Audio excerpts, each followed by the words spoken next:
Your boy's fighting this weekend. You're going to the fight. Yeah, dude, I'm going to the fight. You dress like that? Who's there? Me. Dude, if you dress like that, I feel like you're going to get beat up. Dude, I'll freaking dress. Dude, I'll fight anybody in the stands, dude. Dude, do it. Who's going to be there? I know. Chandler will be there. If I have to fight him, I'll fight him. That's your buddy. Who else? I bet the Diaz bros will be there. I would love to see them just slap you around a little bit. No. Yeah, say something to them. Let me know how it goes for you. Nah. Yeah, do that. I might leave a note for him, but I'm not saying nothing. Leave a note and run off. Yeah. It's a good question, man. What do I have? Yeah, you excited for your boy Poirier? Either way, it's a payday for the man. Either way, it's a payday. People are excited. The whole card's great. You got Wonder Boy Thompson out there with who's he fighting? Dorino? Gilbert Burns. Gilbert Burns. That's gonna be wild. Great fight. I think Wonder Boy knocked him out. You do? Yep. I'd love to see Wonder Boy get a shot at Usman. He will if he knocks him out. And I'm not talking about Kamara. I'm talking about the guy from 90 Day Fiance. Yeah, I'd love to see him fuck that dude up. Dude, I'm so excited for this week. How are you feeling? What are you feeling going into this, man? It's a Conor fight week for you.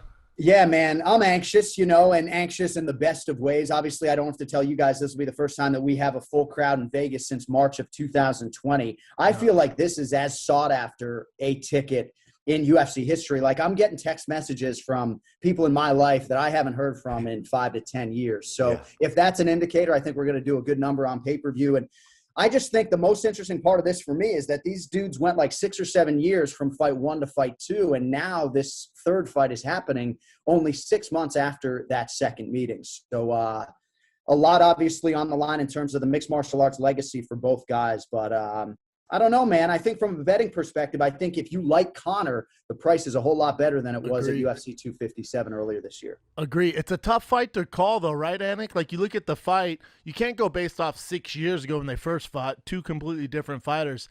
And you can't really go based off that fight in January because, Conor's been focusing on boxing. Obviously, Poirier's been active. So it's not like I don't put too much into that fight either. So this one is like, to me, is whoever wins this one's like literally going to be the winner of this trilogy. Because I think Conor's more focused, Yeah, I think whoever wins this fight can lay claim to being the better fighter in this series. And for Dustin Poirier, I think his biggest advantage, and again, I could go so deep on the numbers, right? This dude has 11 UFC lightweight wins. Conor McGregor has 1 UFC lightweight win. It's absolutely crazy that we don't talk about Poirier as one of the all-time greats in this sport because he's never been an undisputed UFC champion. But he has had all of this MMA developmental time during his prime. He hasn't taken more than 6 or 8 weeks off throughout his entire career, juxtaposed against Conor McGregor, who has had major pockets of inactivity, not just in competition, but in training as well. So I just think my biggest takeaway is Poirier's confidence, right?